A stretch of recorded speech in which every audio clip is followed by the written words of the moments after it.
Sporting Jibberish. I'm Shibbooth. I'm Jack Luffman. I think I'm almost eating the mic with a second, Jack. It's back though, isn't it? Well, yeah. Well, the strange thing is, I was nearly on a microphone today, just for people back home. Surprisingly, I couldn't find my headset. Why is that, Stu? Why couldn't you find I have it? no idea. Just couldn't find it. It wasn't on purpose either. It was it's the one coloured camo though, isn't it, for the desert? Yeah. Maybe that's what it is. Maybe that stands out. Right. Anyway, on to this week. We'll be covering our sporting week. We're talking about cricket. Surprise, surprise. Yeah, but you've wanted to bring this up again. I think I'm changing you, you know. You know, I just like to have pot shots. Are you just being nice to because it's my birthday week? Oh, yeah, it's Eve, isn't it? Eve. We'll come to that in a second. Football going to duck in the Arabian Gulf League. Interesting results this week. I don't know if you've seen them. No, I haven't actually seen them. Yeah, well, we'll cover that, but it's a bit disappointing for our lot. Bad result for you guys. That's all I'm going to say. Premier League, we're going to have a little recap of what's happened. Ref watch, I've seen what's just literally happened in the last 24 hours. Unbelievable. On my nuts, son. I can't believe what I saw when I woke up this morning. Yeah, so we'll have a little quick chat about that. Champions League, some great results last night. As long as you were at Barcelona fan. You talking about the PSG game? Yeah, that's what I'm talking Good about. old Barcelona. Poch. Yeah. Bring him back. And then we've got gossip, and I've got a little bit about Spurs news and somebody else. Tennis is gonna because we're multi-sports, Jack. Yeah, of course we are. Our knowledge is vast. That was me saying vast, and knowledge only one. Brilliant, yeah. It's Nast, vast, boss. Yeah, no, I've been following a little bit, and actually, the sort of, I don't know, the darling to a degree of tennis at the moment is causing a bit of a stir again. Yeah, he's not putting himself in a great picture at the moment, is he? No, talking point is going to be cricket pitches. You want to talk about that as well, don't Yeah, you? So I'm quite happy to pile in. Yep, so we're going to talk about it. It doesn't sound the most exciting to say we're talking about a cricket pitch. But it will be interesting, believe me. Of course it will. Don't switch off yet. It does get better. Yeah, Pascal, don't switch off yet, Paul. And then a little recap on fantasy football as it's coming to the end of the second round, first leg. Yes. As it stands. Because we're recording this Wednesday, aren't we, at the moment? Yes. So a little bit earlier than usual because it's my birthday. Did I say that? Yeah. So it is. We're going to cover our sporting week, but as Jack has said, we are recording this on Wednesday because Jack is just been told to pack a bag. I think she's kicking him out. That's my 40th birthday present. There's some papers for you to sign. A sling your hook. 10 days in quarantine hotel in London somewhere. Yeah, here's £1,750. See you later, pal. But yeah, so Jack is potentially absconding to. We've no idea. I've absolutely no idea. Jack has no idea. So exciting and nervous, I would say. Yeah. More nervous than anything. Yeah. I mean, I did put myself down for cricket, but I've been told not to. So. No. So we're having to record this early, so that then has an impact on fantasy football because the last games are tonight. Or early hours of the morning for us. So that we can't give you any updates on the league states, but we'll have a little go see who's doing well because there are a few people on plus 100 points. Yeah, some good high scores this week. And also it impacts the fact that I can't tell you about tonight's game because we're recording this now. You'll listen to this on Friday. You've confused me now. Yeah, it's Thursday. No, it's Wednesday today. We record it Wednesday. Games tonight. Recording will go out. It'll go out Friday. We'll put it out Friday. Okay. I'll schedule it. Right. So we'll go out Friday. So this will be 2 days later, which is well weird. And if you haven't switched off now, anyway, let's you stay for the rest of the show. Entertainers with the cricket sporting week. Okay. Shall I start with what happened to me on Saturday? Yes, let's go for it. I said to you all last week that Saturday, great day planned, bit of cricket in the morning at Ajman in this new cup just to keep the eye in, and then out with Stu and a couple of the boys afternoon, watch the football. Perfect, looking forward to it. Nice chilled out Friday, went to bed fairly early. It wasn't a massively early start, but went to Ajman, which is 30 minutes from here? 25 minutes? Yeah, no, I don't know. Give or take. Anyway, so I said earlier in the week about here at the moment, I think we've mentioned before that in the mornings it's quite foggy at the minute, this last probably 2 weeks. Yeah. So those really early games that sides are playing at 7:30, 8 o'clock in the morning clearly have been delayed. Anyway, we were sort of game 2, meant to be starting at 10:30. So we all get there for 9:30, ready for 9:45 warm-up kind of thing. Nothing going on. There's no way we're starting at 10:30 because the other games have been delayed, but they've not actually then reduced the overs or anything like that. So my lads, of course, have committed to a 10:30 start to finish around 2 o'clock. and then some of them have got work, prior commitments. I think it was one of the chap's wife's birthday, so he's done well to get out in the morning. Really well to get out. He's going out. Anyway, there were 5 or 6 of us who had other plans. Yes, I could have rearranged mine, not a problem. Couldn't get any more things, so I spoke to the organiser. I said, what is going on here? Oh yeah, you're starting at 11 o'clock. I said, I'm not. I am stood here on the ground watching the end of the first innings of the first match. This was 20-11. So we drove all the way there, to drive all the way back, we didn't play. So absolutely couldn't organise in a brewery. Yeah, but good news was you did get some sporting action nights on that day. Yes. And you were the champion. I was the new Olympic, what do we call it? Pub Olympic champion. So darts, shuffleboard and pool. Pool, yeah. Darts brought me home, didn't it? Yeah, darts did bring you home. Quite a close game, so. It was good, enjoyable, man. Yourself, me and... Matt Aldred. You got mentioning it, the one we shouldn't talk about. It's like Voldemort, isn't it? We shouldn't really mention. No, I'm thinking like that stuff you get on the bottom of your shoe. Oh no, okay. He's everywhere, isn't he? I tell you what, he played me at pool. I played all the pool, and he beat me. I don't know how he beat me. You played all the pool against him and beat him, thankfully. Yeah. So then it came down to me against you, and I potted the black. You went in off the black. Oh no, did you go? No, I potted the white way, then the black went in. Yes, the white way, the other way around. Yeah, so Jack potted the black. So that left us tied on that. Yeah. And then I won the shuffleboard. I beat him at shuffleboard. Yeah. You beat me at shuffleboard, and then I beat him. Yeah, and then it went into the darts. You beat him, I beat him, and then you beat me. Yeah, but it's good afternoon. Yeah. The next morning it was a bit ropey. Well, there was also an interesting debate that came about where both these two got very, very angry with each other about the top 5 Premiership strikers. Yeah, I love that really. And Matt Aldred was determined to throw Andy Cole into the mix. Yeah, unbelievable. And he was telling them that Andy Cole was better than Harry Kane, which is always an entertaining discussion. When anybody mentions anything about Harry Kane, Jack's always on the back foot defending away. I have to defend the main man. I think he gets a lot of undue criticism, and I think actually you said in the level-headed one in the debate, which was bizarre in itself, so that actually when lots of people, you don't actually appreciate how good people were or whatever until they're finished. So, yeah. But yeah, it was a good day in the end. Yeah. And a bit of golf this week, which is why I'm looking I've got a bit of a golf this time. I played golf last 2 days. Jim. Yes, you did. Yeah. You came second yesterday. Second yesterday in the WSO Golf Society. Congratulations to one of our listeners, folks. Yeah, folks, 3rd time. Yeah, I think it's a current record, isn't it? Yeah, it's done. And he got 37 points playing off 14, so he must have played really well. He was in a different group to me. But yeah, I was entertained by, my cricket captain, Dave Adams, who claims he's a 24 handicapper, scored 44 points. Wow. All I'm going to say is from Stoke, so that's all I'm going to say. Clearly just a cheater. And then Johnny. Johnny? Yeah, Johnny, what a guy. Right. The lad plays off 6. If he cared, he'd probably be on the tour. Oh yeah, without saying it. He could have been a professional at probably every sport he tries. Yeah. The guy's just one of them freaks of nature. Dave was trying to get him to play cricket. I said, mate, he probably would be our best player. Right. Oh, no doubt he'd probably come down in 90 mile an hour fastball and take somebody's head off. It's out of the ground, yeah. But it was good to play. It's a while since I played with anybody who's that good and 6.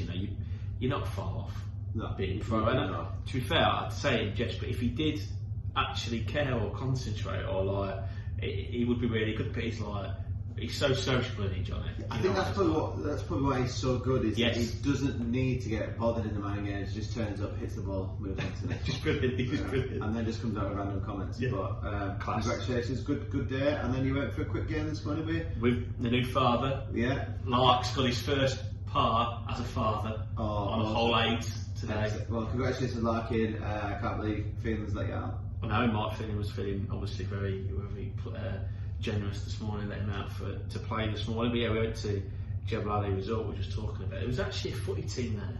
I think it might have been St. Petersburg. Yes, they'd obviously been for breakfast. Dijon Loprum.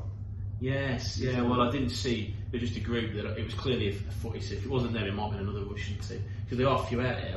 Yeah, Zenits were playing friendlies last week down close to us. Yeah, so Nadal, Shiba. Yeah, so there was definitely a football team of some description. They were a really nice, enjoyable morning. Did okay again, to be fair. So crack on. No sport for you. Oh, you played Sunday. I played Sunday night for the Vet Social team. Changed our fixture last minute. Oh yeah, I we were supposed to play Sadler C, and they put us against another under-18 team. So we got there, game starts off alright, and they've got this blonde kid, and I'm not joking, he's lightning fast. And he's just absolutely tearing us up. He's just literally just getting the ball, finds a little bit of a gap and just goes. And nobody can get near him. We've tried rubble tackles, we've tried pulling him, grabbing on, can't get near him. And then before we know it, we're 3-0 down, and we've not even got started.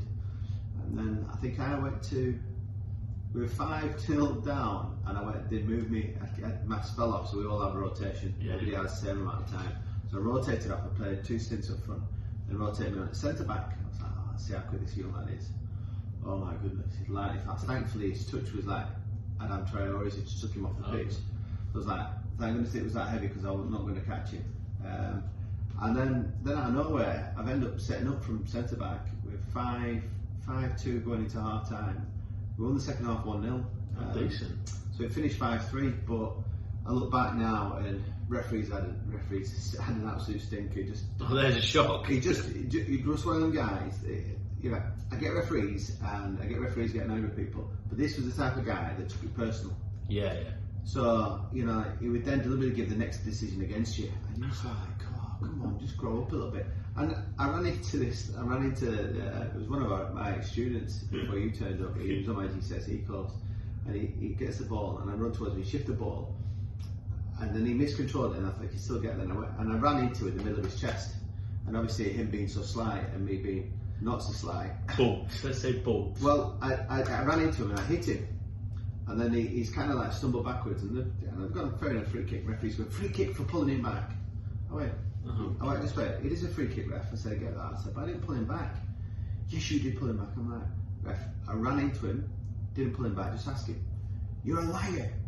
I'm like, what? I'm not even disputing it's a foul, you know what I'm saying? It's like, it is a foul, but you're seeing things. Yeah. And then he was just at it, and then it was just like, then our team, we're 5-3 down, and we have one guy that just loves, you're like, oh, I just need to be, it's his time, right? Everybody needs to rotate, and he's just, the lads knew we needed to get back in the game, and they've rotated me and JC off. We're probably our best 2 players, and we're on the sideline, we're going, oh my goodness, and then the rest of the lads going, why are you on the side? Get back on the pitch. I'm going, he's rotated me off, I can't do anything about it, you know.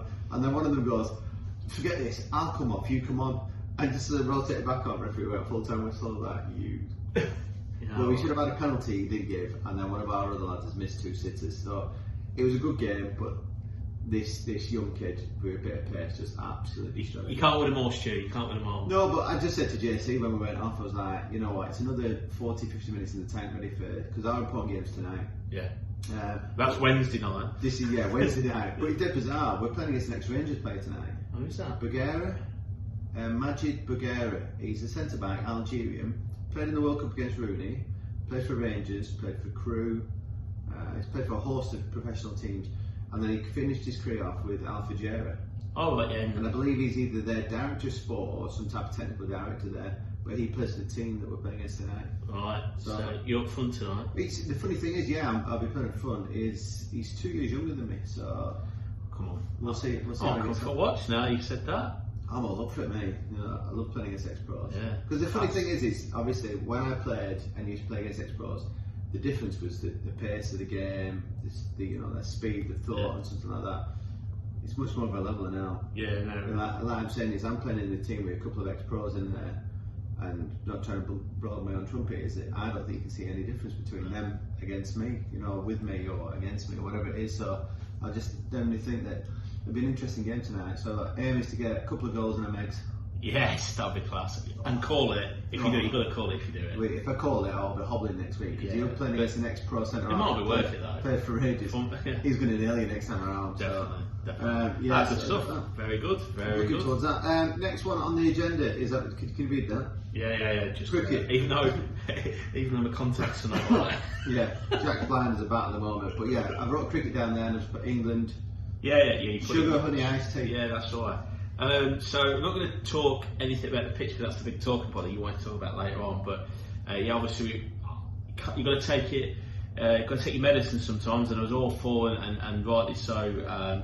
Praised the boys last week for a great first Test match win. You knew India would come back strong. There's no doubt about that. And they did do that.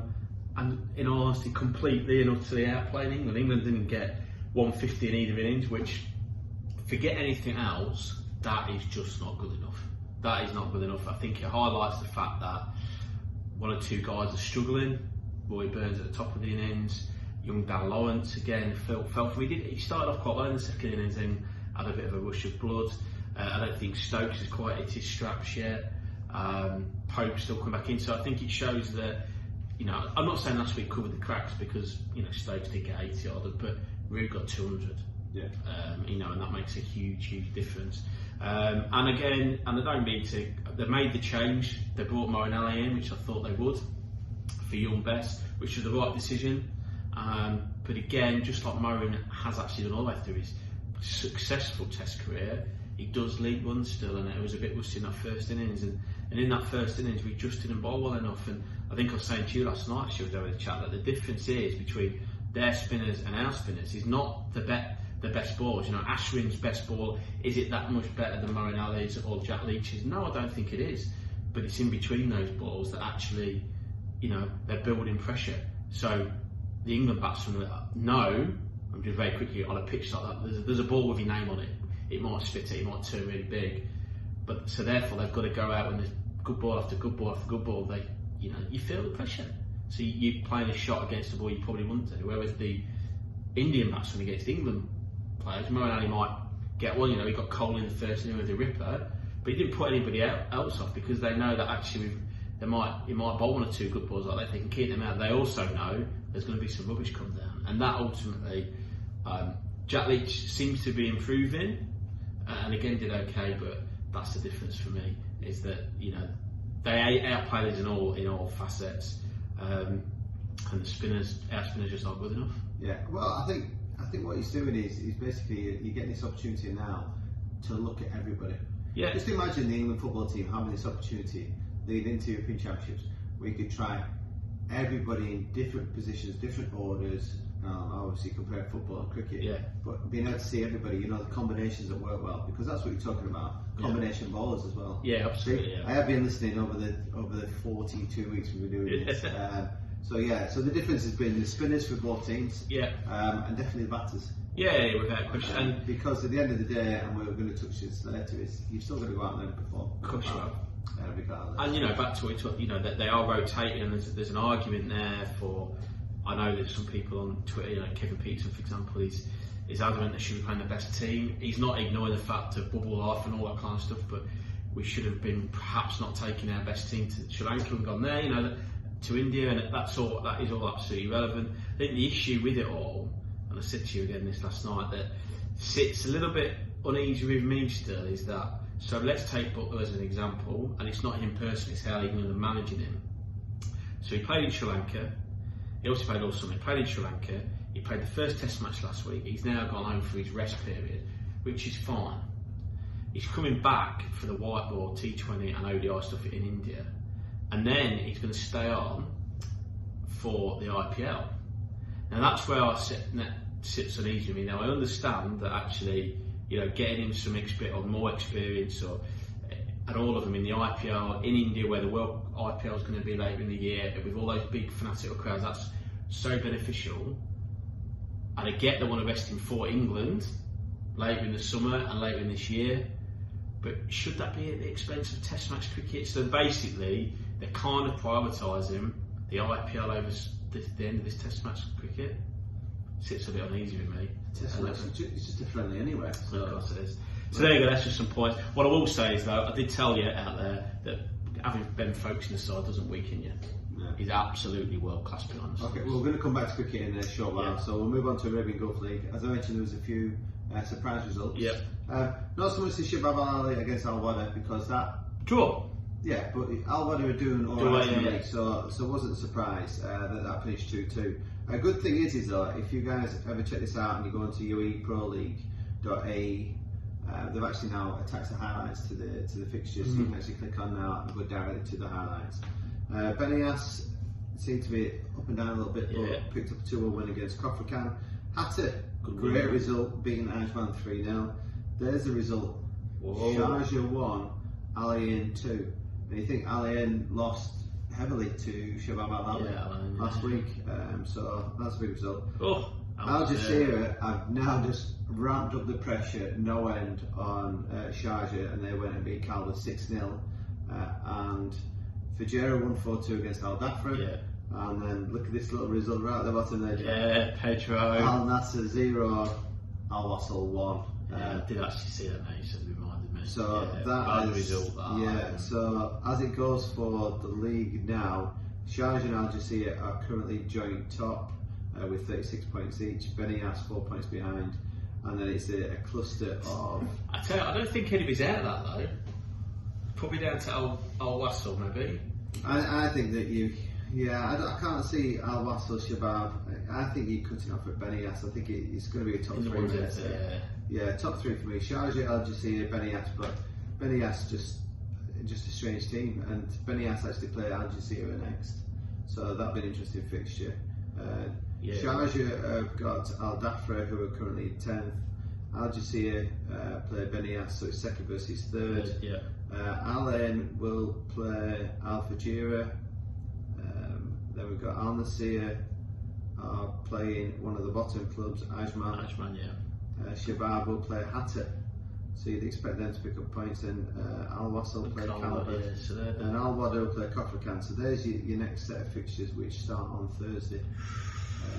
Al Jazeera could win it. I think they were the team, the side in form anyway. That's for sure. Yeah, that's an interesting one. I think that then either opens up a gap between Al Jazeera and Benias, or actually brings Benias right back into that fold then, because then there'd be 35, 36, and then whatever Sharjah pick up, which could be 39. So starting to heat up nicely, as they say. Pedro, I'll be loving it. Maybe getting back on in a couple of weeks, see update us in the run-in for the title. Yes, definitely. Right, okay, Premier League. So last week we sat and watched Liverpool versus Leicester in what can only be described as a crazy, I think it was like 7 minutes. Crazy 7 minutes in a game where Liverpool looked quite controlled, looked like they were just going to cruise on to. Yeah, I mean, they didn't look like the best as we know them in the last 2 years, but they certainly were the better side. Created some half chances, weren't quite clinical enough, but then I thought we were 1-0 up with what can only be described as one of the best assists I've ever seen. It was class, wasn't it? From Bobby Firmino. And a good finish. He finished because he's not got a great deal of time to under his feet. It's a great goal. And then it was just explosion at the back. Lots of fingers, and I think it really bugs life at me. Football fans are so fickle. I'm literally sat there reading like forums from Liverpool or Dubai Reds group, and they're like calling for this player to be chopped and this player to get chopped. I'm just like, you know what? You just need to. This team has been awesome for 2 of the last 3 years, and I actually saw somebody came on. It was a Spurs fan going, Liverpool fans, you need to take stock of what you currently got, because a couple of years ago you got to final against Real Madrid, lost. Season after you got to final, beat us. Then you came second in the Premier League with the highest points, and then won the Premier League. So you're having a bad run in the league at the moment, but over the last 4 or 5 years you've been one of the most successful clubs in the league. Let's be honest, you'll still finish top 4. I still believe that. I know it's all a bit of a up in the air and things like that still in there. You'll finish top 4, and you've got a really, really good chance, or as good a chance as anybody, winning the Champions League, particularly after last night's result, which was a great result. I think under all the circumstances. I think with that aspect, when you talk about Champions League, is that with cup games, they were slightly cut the fish out. There's an element of the break from the Premiership has probably done Liverpool a world of good last night. Interesting. Just digress very slightly. With all these fixtures now not taking place necessarily, like last night in Germany and Tottenham's and stuff, I think away goals, they could have expanded without any away goals. Well, the funny thing is Liverpool are playing at home second leg. They're not. They are. They are. So they are coming to Anfield. It's the German government that have stopped. But I just think with that, I'm not. Maybe this is different. I'm not. I wonder whether away goals as a thing of the past, and I just wonder whether the European fixtures now, because of the situation, because of sort of bans here and there, where they could have just said, these knockout games now, there's no away goals. Well, they should have just gone with one leg at a venue, which would have been much better. And you'd have been filming up. But great result, Palace lost 3-0 to Burnley, which was. We had it in the background, was watching it. It was a bit of a freak result. Some good goals in there. Suddenly, it was just like, because we were in the middle of our Pub Olympics. It's just like Jack just went 1-0 Burnley, and Matt had it on an accumulator. He was like, no way, and then suddenly it was 2-0, Yeah. and then 3-0. He had them both teams to score as well, so it ruined both. Third goal. Was it the third one, the volley from the fullback? Yes. What a move and what a finish. Yeah, great finish. This is the thing, when I think, if Alexander Arnold scores that, or Wan-Bissaka at Man United, or Danny Ings' great goals, exactly so. But nobody's made anything of it. Yeah, Matt Lawton with probably the only time he's ever hit a clean volley. It was a great move as well, great goal. Yeah, and then City, would you say, and because we watched this one, had a bit of a canter in Spurs? Yeah. I think it was, but I do also think that potentially 3-0 flat. I don't know if that makes sense. Yeah. I don't think it was a 3-0 performance. Like different, Spurs are still in it. A bit of one of those penalties at the minute that could go either way. Soft, I would say. Spurs were never in it. Don't get me wrong. So wanted Edison to take it. Yeah. I think he wanted it, didn't he? Oh, did he? It's so bad to take back, didn't he? I think we're still in. We weren't necessarily in it as such, but when it's only 1-0, you've got half a shell on you. But the goalkeeping again from Lloris and the defensive from Davinson Sanchez for that there, it's embarrassing, and that's ultimately why I lost 3-0. Yeah. I think you're right. Man City were didn't break, so it probably wasn't until Bale came on for that little camera and looked somewhere. Looked sharp, didn't he? Yeah. That one we went through 3 of them and hit a decent shot. Looked somewhere near where you'd expect him to be. You just never know if it's still 1-1. One of those goes in, bang, 1-1. Thank you very much. What this kind of thing Jose would do. Yeah. But for me, honestly, obviously Joe Hart will play tomorrow night, Thursday night in the Europa League. If he goes all right, I'll be playing him in the Premier League. I think Lloris needs a break. Now, I don't know if his head's been turned because there's always been a rumour that he wanted to go back to France, and he's been in England a long time. With Pochettino going to Paris Saint-Germain, is that like a match made in heaven? Has he been turned by that? Is it the fact that he's coming towards the end? I don't really know how old he is, but he's a World Cup winning goalkeeper. Certainly, there's more and more mistakes creeping in with him. But I think what sometimes fans don't understand, and Alison, your guys are the same, and Edison's been through it last year a little bit, is that just because physically they don't possibly need a rest, maybe mentally they do. Yeah. And I think that's something Ancelotti's done quite well with Pickford, hasn't he? Yeah, well, on that note, Chelsea did the same. Kepa played the other night. Yeah. And I heard the interview with, how do you pronounce it? Tuchel? Tuchel, yeah. Tuchel. And Tuchel was actually saying that they sat and had an agreement that Kepa plays in the cup games, he's absolutely fine with that. But wanted to give him a little more game time to tell him that, to let him know that we still trust you. And that he could then have that chance to then showcase that, say, you can trust me, this is what I'm capable of doing. And I thought it was a very clever interview, the way he said that about the goalkeepers, because I thought it just breeds confidence in the goalie, because the keeper will be sat there going, I've still got a chance at this club. Even though Mendy, he said any team pushing for premierships needs 3 strong goalkeepers. That's what his words were.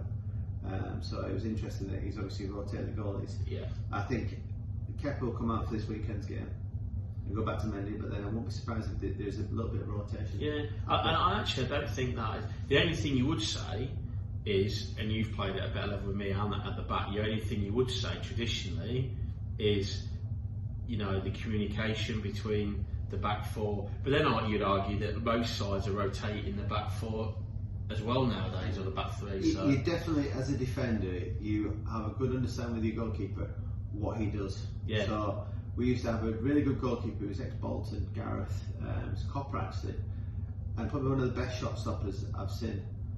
But you knew anything over the top, you had to hunt down, because he would never ever come off his line. Meanwhile, we had Spickett, who was an absolute liability, absolute crazy, but something crazy, and he was mad as a wasp. Not mad as a wasp, no. He wasn't angry, Jack. Angry as a wasp. He wasn't. No, he was mad as a wasp. He wasn't that. He was just crazy. It's crazy. And he'd just run out.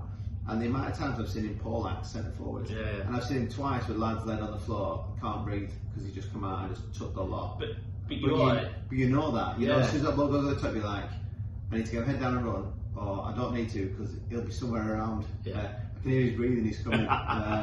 But yeah, there is that element, but I think you quickly learn that as a defender, what your keeper does and doesn't do. It only takes 2 or 3 games, and then if you're training with them daily, I can imagine that. Exactly. But other games, Brighton versus Villa, non-entity 0-0. Southampton lost 2-1 to Wolves, which was a surprise because Southampton went 1-0 up. It's just That was a very traditional cliche, a game with two halves, wasn't it? Yeah, and Wolves have not taken the lead in a game for about 19 games now. It's ridiculous. Darryl was texting me. So yeah, that was a strange one. Darryl also wants to talk, and we'll mention quickly when we do Ref Watch, about different sendings of the penalties.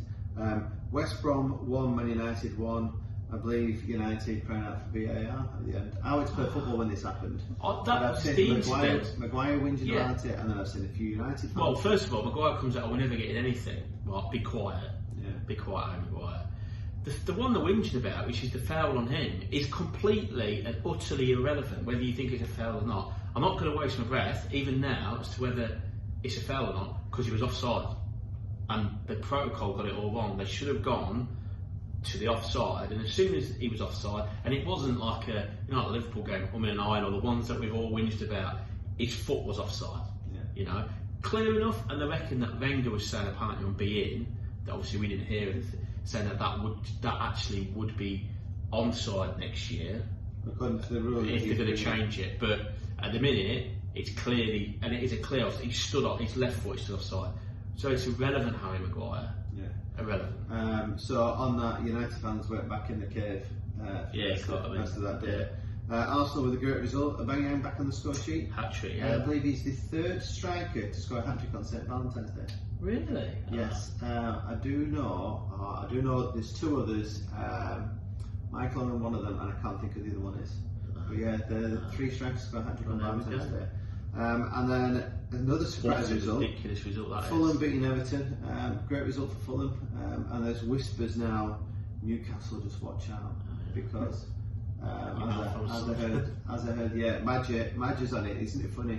Madge, that ex-Sunderland player, could come back on the last day of the season, score the goal at Newcastle to knock Newcastle out. I think Newcastle are definitely dragged into it. Right. And another point, that when people say to me, who do you think would finish in the top four?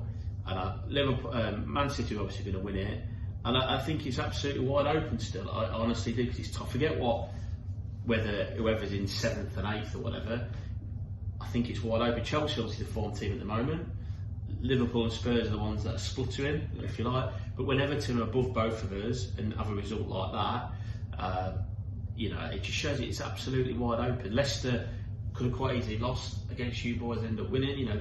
They're probably Leicester now second. Yeah, they're probably the strongest looking, who sort of, because they've had a good start, are they going to keep their heads above water kind of thing? But they did this last year, didn't they, and fell away. They've probably been a bit lucky with injuries and suspensions again, haven't they? Because they've got Vardy back, and he didn't really cost them that much, did it? No, I think Brendan Rodgers, like I said, I don't know how many times, is that when it comes to the push, Leicester will fall away, because he can't deal with the pressure situation. I think it would not surprise me if the top four finish. Man City and Liverpool guaranteed. I think Chelsea now look like they will get in there, and I honestly think the fourth place is up for grabs between Leicester, Manchester United and Spurs. Arsenal maybe? Could they creep into it? Potentially, yeah. West Ham are still down there. West Ham are there, their best, but you just don't see like they're. I don't know. I just can't see it. They've not really got an. They've got in goals from all around the pitch at the minute, which is absolutely brilliant. And Lingard's come in and done really well, hasn't he? But I just don't see them hanging on. But you never know. We'll go on to it, because it involves the guy from West Ham. So the West Ham scored a penalty where the lad goes through, and Sheffield United defender runs back, tries to make a challenge, knocks him over, goes down, penalty, gets booked. Darryl said to me, what's the difference between that and David Luiz's tackle against Wolves? And he got a straight red card. And I said to Darryl, I said, from what I understand is, if you attempt to try and play the ball, whether you kick the person or not, it then becomes double jeopardy, where you can't be punished twice, 100%. So you only get a yellow card and a penalty. But unfortunately, because, and I think when I looked at the Sheffield United one, the lad's come in and he's tried to step across him, to try and block his run, and then as he's tried to step across me, he's obviously stepped across towards the ball, and then what he's very cleverly done as he goes down, he lifts his other leg up as if he's trying to kick, and kicks him as well. Right. So it's an attempt at playing the ball, even though he's not really attempting to play the ball. It's just he looks like he is. It's a flippant attempt to play the ball, and that has saved him from a red card. Meanwhile, David Luiz has literally just run around, hasn't he? Just give the guy a nice little sharp tug as the lad's running and just spanning, and the lad's going down. And that's the thing as well. If you do this, if you did that, and if your feet collided or clipped each other, you get sent off for that. Well, I saw that it was Southampton against United. Yeah. Martial drags himself to wait for the impact. The lad doesn't really impact him, and if anything, Martial drags his foot onto the guy's foot and then goes down. But he was only going down. I mean, that's been rescinded. Yeah, but that's exactly right. I thought it was an absolute joke. It's ridiculous. But yeah, you could literally go in and go and kick somebody in the face, but if the ball's there, you're going to get yellow card. Well, you probably get the dangerous play. But you're right, no, it's ridiculous. And I said to Dale at the end, I think everybody said this, I don't actually know. No, you're right, that is right, because I actually saw that on one of the TV shows that I was about, not with David Luiz on, that is exactly the right thing. But sure, to goodness, again, they're making life difficult, because when they got the professional foul, the last man rule in, everybody knew. Yeah. You know, it was just then the debate as to whether were you last man or not. But that's a lot easier to see whether somebody's last man or not, as to whether, is it deliberate, is it not deliberate, has he genuinely tried to turn it, but well, he looks like he is. Ridiculous. If you're last man, you pull the man down, sent off. If it's double jeopardy, deal with it, pal. Why don't you tell the viewers about yours and Matt's idea? About the sin bin card. Oh, we'll wait there for another day. Don't worry. We haven't got time. If you thought things were confusing now, you wait. Actually, Matt was trying to make it confusing. My idea is quite simple. I tell you, what is already a confusing state of play. Jack and Matt have come up with this idea of this sin bin rule. But I say this, it would be simple for me because I can referee the game. Oh, okay, right. Well, if we're giving it to Mike Dean or people, maybe we'll set a special segment in next week. We will next week. Next week we'll do Jack's sin bin. And you can tell me if you're more confused. Because I sat there going, I have no idea what no. This was before they started chatting each other about top 5 strikers. Stop mentioning his name. He got confused with it. And he's trying to get it a bit more. And all I said at this point was, we can't even get yellow and red cards right at the moment. How on earth are we going to get sin bin? I said, we'll just use VAR. Yeah. And then obviously, we quickly mention it, and I'll just finish off. Chelsea 2, Newcastle. Comfortable win for Chelsea. Could have been 3 or 4 up at half time. I think Newcastle gave a bit more of a show second half. But Tuchel's doing the job that you want him to do. If you're a Chelsea fan. Yeah, he's come in. So tonight's fixtures are Burnley, Fulham, and then Everton City, which is an interesting one. Yeah. Especially for Everton because their next game is the Merseyside derby. Yeah. So they could lose tonight, lose Liverpool 3 in a week. Then. Yeah, and then suddenly you're talking about them. And I will be pleased because he said to me that he had to, after Liverpool lost against Leicester, he had to get rid of his Twitter because he's fed up for the Everton fans on there giving the bigger. It does not surprise me. So there we go. So next bit of the football section is Ref Watch. So good news, Mike Dean's back. Yeah, can't wait. I mean, my old man was a bit disappointed that he was looking forward to Mike Dean rant last week apparently.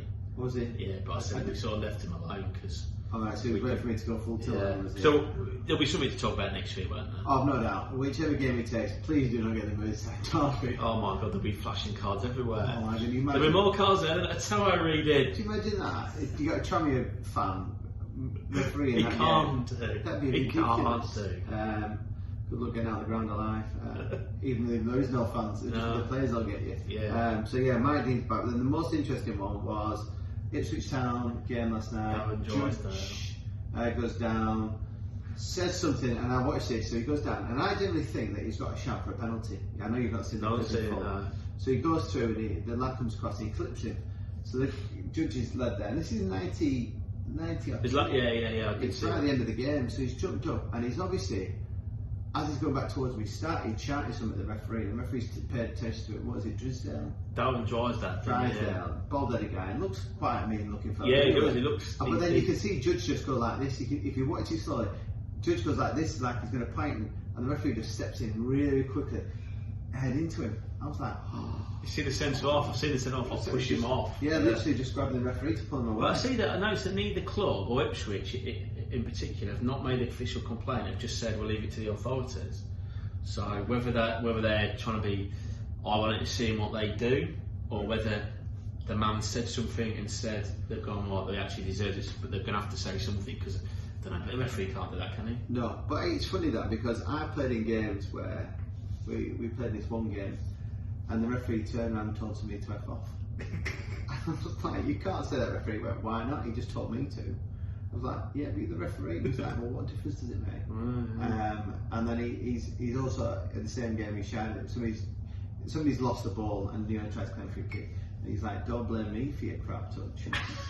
And I'm like, he's right, but you've got to stay impartial. I think it does show though at that level, that Championship level, on the League One levels, at that referee, and we all criticise them, and rightly so. They've got to accept that. But probably that reaction last night does show they're human. Oh yeah. So therefore, they do make mistakes. I think my frustration this year with them is that they are very poor, but the mistakes they're making aren't really human because they're trying to, technology is maybe letting them down and they can't see it. And anyway. So good luck to all referees this weekend, including Mike Dean. Try not to grab the headlines, just let the guys do the It'll be West Ham Spurs, he will be. I'll tell you now. Which team's requested? Sheffield United requested that time. Yeah. Sheffield United. Yeah. Every team, I think. Yeah, I bet there's a list is long. Don't knock him though, Ross loves him. Anyway, on to the next one. Champions League matches last night. That's Mbappe's second time playing against Messi. They scored a hat-trick against him. Well, there you go. Once in the World Cup against Argentina, and then last night for Barcelona Paris Saint-Germain. Great result. And Mbappe still has not signed his contract. No. Which leaves everybody speculating. Liverpool, Real Madrid, probably Barcelona to a degree. City probably. But I think he can't really. I can't expect Mbappe to go anywhere else other than Real Madrid. No. Who's really going to be able to afford his wages? I would have thought. I think he'll stay there. I think he'll sign a contract to stay there. Well, he said last night he was quite happy, but that's a great result. Paris Saint-Germain, but PSG have got a history of doing well in one leg and then capitulating for the second leg. Exactly. The funny thing was they did that without Neymar and Di Maria last night. Yeah. So you could potentially say that they didn't have the strongest team out. Moise Kean. Moise Kean couldn't score in the Premiership. Couldn't to Ballon d'Or. Bags against Barcelona. There you go. Poch. Yeah, so Poch is a great start there, and Liverpool against RB Leipzig, or however you pronounce it, comfortable 2-0 win, but they're not the greatest team in the Champions League. Every now and again they can play smart football, but they tend to get a group of good players together, build them up, and then sell them. They hammered us last year, didn't but that was when they had Werner and. Minamino, was he there at that point? No. He just got the midfielder we've been after since he was on fire. But yeah, good result for Liverpool. I didn't see it, but by all accounts, very comfortable. I reckon that the young lad in midfield, Curtis Jones, was class. So I'd rate him. At the beginning of the season, I was wondering how much game time we should actually give him. I could see some errors in him, but then I think he's managed him really well. Blooded him at the right time. We were waiting for him to come back into the team actually. Thiago started. Yeah. Came off towards the end, so good for him to get some. Just got to get that centre off, sorted and get Henderson in midfield. Yeah, they played Calvert again at the back. Ben Davies made the bench last night, and I did think because they had Ben Davies and Reece Williams on the bench, and I thought, I wonder why he didn't throw them on, towards the end and give one of them a bit more time. But then I thought, well, really, you don't really want to be going to a second leg 2-1. No, he's kept it 2-0, and I think they've missed a sitter at the end. They've gone through 1-1 and could have dragged one back, but good news. So we'll see. The other Champions League games are next week. It's on the alternate. Yeah, so we'll find that out next week. But a little bit of gossip for you. Go on Spurs. I don't know. So the young manager at RB Leipzig, who's touted as the new Jurgen Klopp. Yeah. I know what you mean. I can't think of his name. Do you reckon he's going to take over today? Don't you read my stuff? Julian Nagelsmann has been touted, along with Brendan Rodgers, as potential takeovers with Jose. I did read that Daniel Levy apparently, for the first time I've read this week, that Levy is, I think the word was frustrated with Mourinho in terms of the way he's treated Bale, the way he's treated Dele Alli, the way the side are playing, and that's the first time that's come out. Right, well, I can understand the Bale thing because Daniel Levy's broke his back to that. But it turns out it's not the first time you've come close to signing Brendan Rodgers. No. So I believe it was before Mourinho. Yeah, and I've got a feeling they might have had a look at him when Liverpool got rid of him before when they got Poch. Yeah. Or it might have been when they went for. When did we have the guy for AVB, Villas-Boas? Yeah. I think he might have been in the running then as well. You know why? Because he actually plays the way. If you want to go the way that Spurs fans want to see football played, he's the man, isn't he? Yeah. He's the one who wants to play football and in that attacking thing. But we'll see. We'll see what happens. And the other big one that's coming out at the moment is David Alba from Bayern has now said, "I'm leaving." is going, but yet to be confirmed where he's going to. But I believe Real Madrid are front runners from that. So then in that, potentially in the other way, in the flip side of that, means that Ramos could also be out the door. Yeah, well, they're going to come to England, don't they? Well, I think United were one of the favourites to sign him, and isn't that bizarre how that changed? I know I mentioned this last time, is that United refused to sign anybody over a certain age, and then Cavani, potentially Ramos. Yeah, I've also read about Ramos that if Mourinho's still at Spurs, it could be an option, because obviously he played for him at Madrid and he was the one who gave him the captaincy. Of course, had that famous thing where he got him deliberately booked, so he missed that. Yeah. Was it last group stage or the second leg or whatever it was? So yeah, we'll see what happens. So yeah, interesting time to see what goes on there. But I've no doubt between now and the end of the season, all contracts will be out now for players that people will be picking up left, right, and centre. Tennis. Yeah. So our boy Djokovic. Yeah. Well, just notice obviously the tennis has started at the ATP World Tour or certainly the majors. The Grand Slam, the first one is happening in Melbourne at the moment. Towards the latter stages, Djokovic is out. But first of all, there was a lot of them complaining right at the start because they had to be in quarantine and things like that, which didn't really sit very easy with me then, because I'm thinking, well, there's lots of people around the world who aren't as privileged as you in the first place, and can't even go to work, whatever the job is, and on top of that, there are other sports people who are doing exactly the same as you. You don't hear them whinging about it. They're just sort of getting on with it. And it's like the Premier League footballers are only meant to be, and I think the large majority are doing, home training ground and match days. That's it, isn't it? Yeah.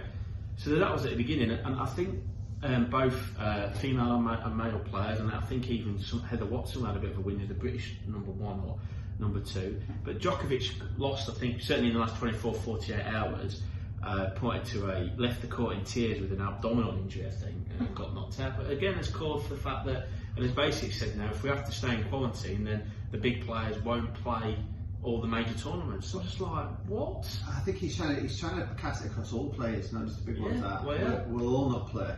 I'm a little bit like, for somebody that's at the top of the game that's earning millions and millions of dollars a year and has earned millions, what about the person that just scrapes around that earns a nice living off playing tennis, not an exuberant living, like a nice living, and needs these? So you as a big time player are potentially trying to say we should all abscond from playing tennis, which just makes absolute no sense to everybody lower down. And like you said, and I completely agree with it, is if other sports can do it, why can't you? Yeah, I just think it's really ignorant and arrogant. And I know the Aussie, who's the controversial Aussie, Nikos Kyrgiakis. Yeah, Kyrgiakis is shot everybody. But he called him out. He said that this was before this latest incident.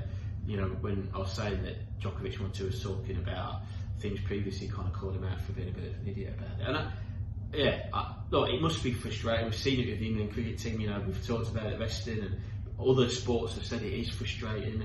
Get it, completely understand it, but those seem to accept the fact that they're in a privileged position that they actually can carry on doing it. And actually they're doing it. They're saying they've got sport going for the well-being of the world for those who are in lockdown still. Because can you imagine us as sports people, or those people listening, if you didn't have sport to watch? It'd be horrendous, wouldn't it? Yeah, well, we remember how bad it was last time when we had that. So I just think Djokovic is bang out of line, quite frankly. Djokovic, you listen to this, you're out of order, man. Yeah, come and see me, Paul. Come and see me. You're Paul. Right, talking point. Jack's rant. Okay, so you brought it up. Yes. So you said...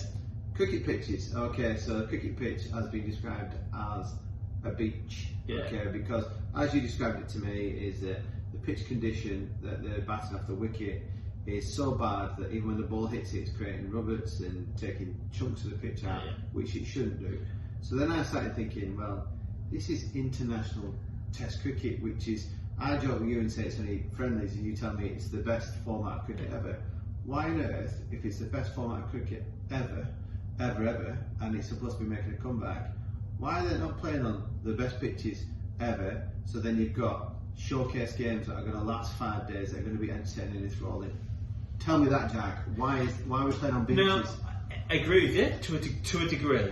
Okay, I don't think the pitches should be absolutely ridiculous that they're not lasting for or potentially going into 5 days, or that they're doing things really early, like some pitches like this latest one in Chennai, to a degree. Okay, and other people disagree with me and say that the pitch this week is what you referred to wasn't good enough. I would say it was probably virgin, but what I will say, which is more important than that, which goes against what you're saying, is that I believe that as long as we're in the spirit of the game and they're not ridiculous, that the home nation has the right to prepare whatever pitch they want for their strength. And it is up to international class players, whether you're bowlers or batters, to be able to deliver on those pitches. Like we said earlier, let's face it, we can talk about England got thrashed by over 300 runs. That's like 10-0 in football at international level. It's an absolute mauling. And when they're saying, and I'm pleased Joe Root didn't make an excuse, certainly publicly anywhere at the pitch, but when you think back, and Ashwin, who bats at 8, who can play, don't get me wrong, but he bats at 8. So he bats at 8 for a reason. Gets 100 as easily as he did. Yes, okay, it was England's second innings. Yes, they've been in the field for lots of time. Yes, we've already spoken about the fact that probably our spinners weren't as effective or aren't quite as good. But when number 8 gets a Test match 100, that says to you that the pitch can't be that bad. But right, okay, you get that, but you're saying that there shouldn't be a standardised pitch. So I'm just going to throw this back because obviously I convert things so our listeners understand into football terms. England play San Marino away. They can go up there. They've got a pitch marking, but it's an absolute quagmire. No, but I would say that's the extreme. What I'm saying is, You said this pitch was. No, this pitch I don't think was. I think there should be. They can't be ridiculous. They can't. You said this pitch wouldn't likely last 5 days. The pitch didn't. This pitch didn't hardly last half a day. Okay, so if I play my quagmire and I bring England over, we'll just get through 90 minutes of football, but it's going to be a sticky, horrible mess, and there's going to be no football played because the ball just keep getting stuck.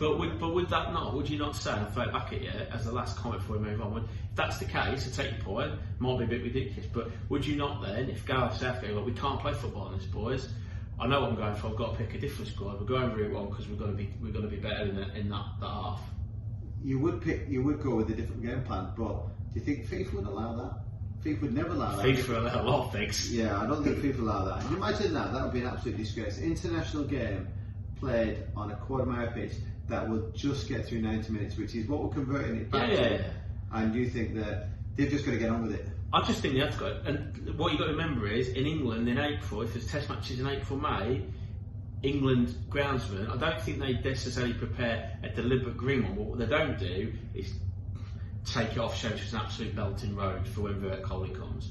But what Virat Kohli did in the last series in England, following the previous one, when he didn't get a run, he combated that and was the best batsman in the series. That India still lost the series last time in England, but he was the best player because he combated it.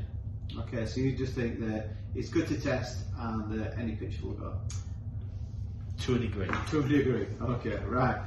Fancy football. Yes. So we're kind of stuck in a bit of a transitional place. Yeah. So there, like we mentioned before, there's 2 games tonight, which will see off this week's position. And then what will also do is that will complete leg 1 of round 2. Yeah. Leg 2 will happen this weekend, and then what will have to happen in a short space of time next week is we have to try and fit in a live draw for the group stage. We are going to do it live on YouTube. We are going to do that. Yes. I don't know how. I can't believe you just said it. Yeah, right, we will do it. Jack has committed to it live on YouTube. We'll sort it out. So at some point we'll get an additional podcast / video out during next week once we've got the finalists confirmed, and you'll be put into group stages ready to go that weekend for first leg games. Yeah, exactly. And then it's a week's break between. Yeah, and then hopefully we'll have Larkin back. He's on his last week of paternity leave. Yeah. From SJ.